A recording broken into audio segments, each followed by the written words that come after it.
measure friendship in a good way or in a bad way. But darling, the more friends you have, the more answers you can get. Ang cheating arrangement, ang sunod-sunod cheat na pinapasa sa buong klase, at ang mga promises that are meant to be broken. Oo, papakopihin kita. At yung tipikal na malabas sa mga bunganga ng mga estudyante tuwing may exam.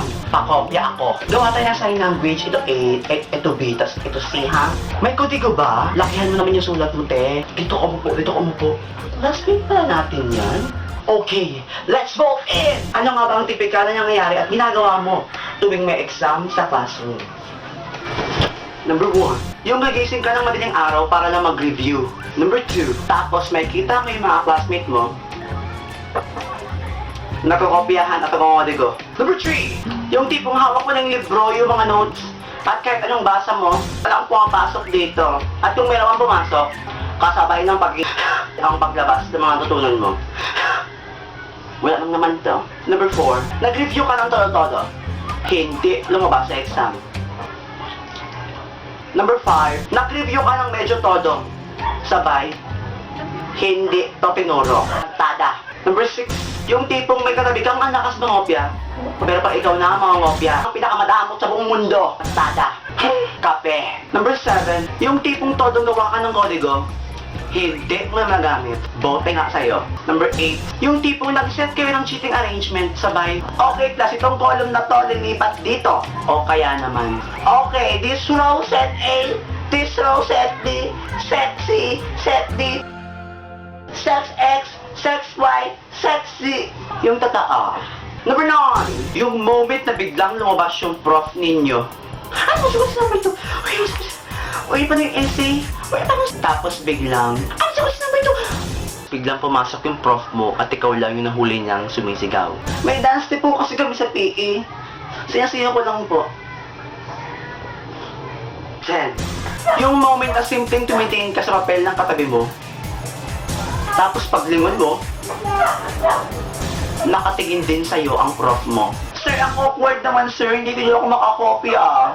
11. Yung punyaterang moment na kakabigay pa lang ng test paper ninyo, sinisipa na yung upuan mo. May kukopya kasi. Punyatera, hindi makapagantay, di ba madali? Ano? Wala pang sagot, nakakopya agad, ano? 12. Pressure. Yung tipong lahat ng kaibigan mo tapos na ikaw na lang yung hindi. Hulaan ko na lang to. 13, yung tipong inaba mo yung sagot mo dahil nakita mo yung sagot ng classmate mo at iba yung sagot niya. At ayun ang sinagot mo. At ang ending, ikaw pala yung tama.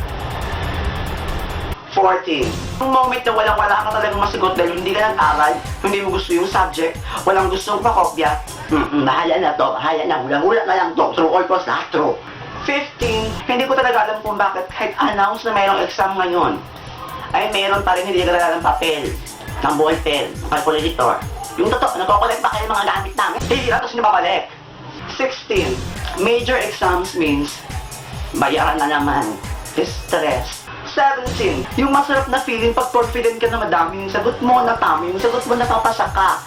You know, I love that feeling, darling. 18, meron pa rin talagang mga mali sa test paper. May error, may kulang. Pareho yung tanong. Hindi kayo double check yung paggawa ng test paper? Print na agad. 19, for sure, ang pinakauna makakatapos ng exam sa inyo ay makakatanggap ng instant fame! Congratulations, darling! Start ka lang for a moment. 20, and last but not the least, yung mga classmate mong todo kong makasagot, todo kong mag-isip. Iisip na, wala lang maisip, di ba ipasin papel, ang tagal mag-exam. Tadadan! Tadadan! Alam mo yung feeling na tapos na yung exam, oh my god, darling, hell, week is over! Stress after stress after stress, free! Stress ulit dahil baksak! Alam sa totoo lang, naglolokohan lang tayong lahat. Sa panahon ngayon na uso na ang dugaan, uso na ang kodigo, uso na ang kopya, uso na ang lahat ng uri ng panduduga sa exam. At hindi ko talaga makuha kung ang point nila kung bakit kailangan mag-aral ng todo, te. Kaya nga may exams para malaman natin kung meron ka talaga tutulong sa teacher mo. Hindi yung sinagot mo kayong sa libro, sa review mo. Browse lang para ma-refresh mo yung mga pinag-aaralan mo, hindi yung pinag-aaralan ka ninyo sa klase, pag-aaralan mo ulit, i-reviewin mo lahat, i-reviewin mo lahat. Hindi na rin uso yung mag-aaral ka dahil gusto mong matuto.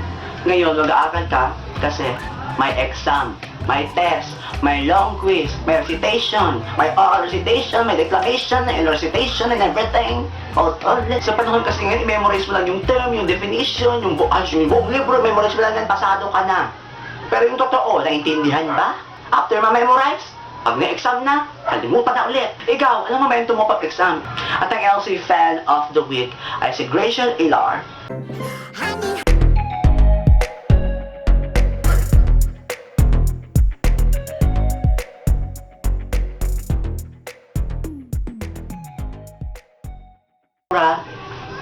Dahil nasa lumang kwarto tayo, wala nga tayong mapag-videohan dahil ang daming natutulog. Tsaka,